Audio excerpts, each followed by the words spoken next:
Assalamualaikum warahmatullahi wabarakatuh. Hai anak-anak, apa kabar semuanya? Semoga sehat semua ya.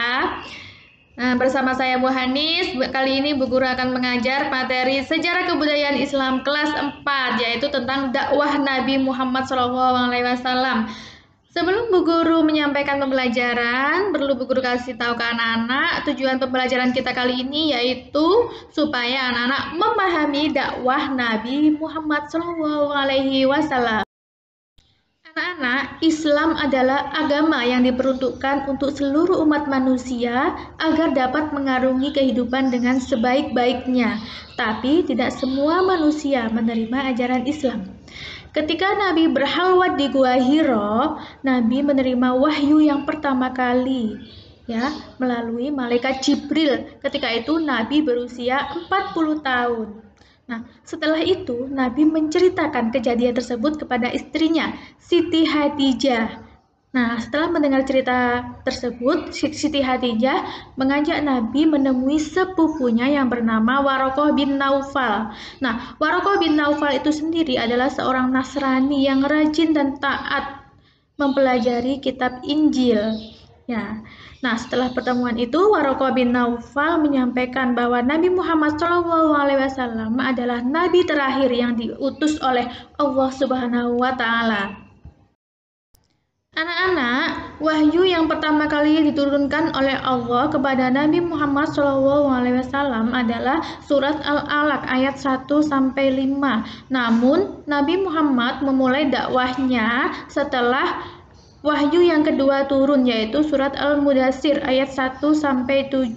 Metode yang digunakan oleh Nabi Muhammad dalam berdakwah yaitu secara sembunyi-sembunyi dan terang-terangan. Namun setelah turun ayat kedua Al-Mudaththir ayat 1-7, Nabi masih mendakwahkan agamanya, agama Islam pada kalangan keluarga atau masih secara sembunyi-sembunyi. Awal dakwahnya, beberapa orang dari keluarga dan kerabat bersedia menerima ajaran Islam yang dibawa oleh Nabi Muhammad SAW. Nah, mereka inilah adalah orang-orang yang pertama kali masuk Islam atau yang disebut dengan As-Sabiqunal Awwalun. Jadi, As-Sabiqunal Awwalun adalah orang-orang yang pertama kali masuk Islam. Nah, mereka langsung mendapatkan pengajaran dari Nabi Muhammad SAW, yaitu di rumah Arqam bin Abil Arqam. Nah, dakwah secara sembunyi-sembunyi ini berlangsung selama 3-4 tahun. Anak-anak, pada tahun keempat kenabian, Allah memerintahkan berdakwah secara terang-terangan, yaitu dalam surat Al-Hijr ayat 94.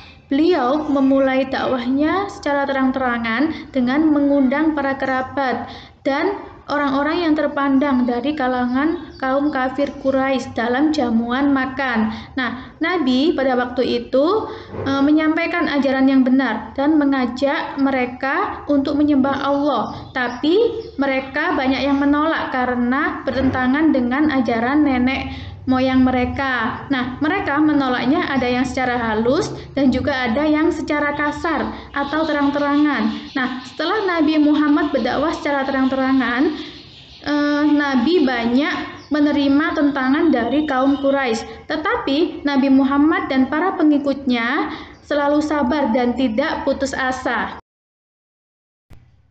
Anak-anak, itu tadi ya materi yang Bu Guru sampaikan. Semoga anak-anak mudah memahaminya. Sebelum Bu Guru akhiri, Bu Guru mau menyampaikan 5 pertanyaan. Nah, pertanyaan itu jawabannya sudah ada semua loh di materi yang Bu Guru sampaikan tadi. Anak-anak tinggal cari aja. Nah, anak-anak, pertanyaan pertama adalah di mana dan surat apa Nabi Muhammad pertama kali menerima wahyu? Yang kedua, siapakah sepupu Khadijah yang menyampaikan bahwa Nabi Muhammad adalah Nabi terakhir yang diutus oleh Allah? Yang ketiga, sebutkan 2 metode dakwah Nabi Muhammad. Yang keempat, apakah yang disebut dengan As-Sabiqunal Awwalun? Yang kelima, dalam surat dan ayat berapakah Nabi Muhammad diperintahkan berdakwah secara terang-terangan?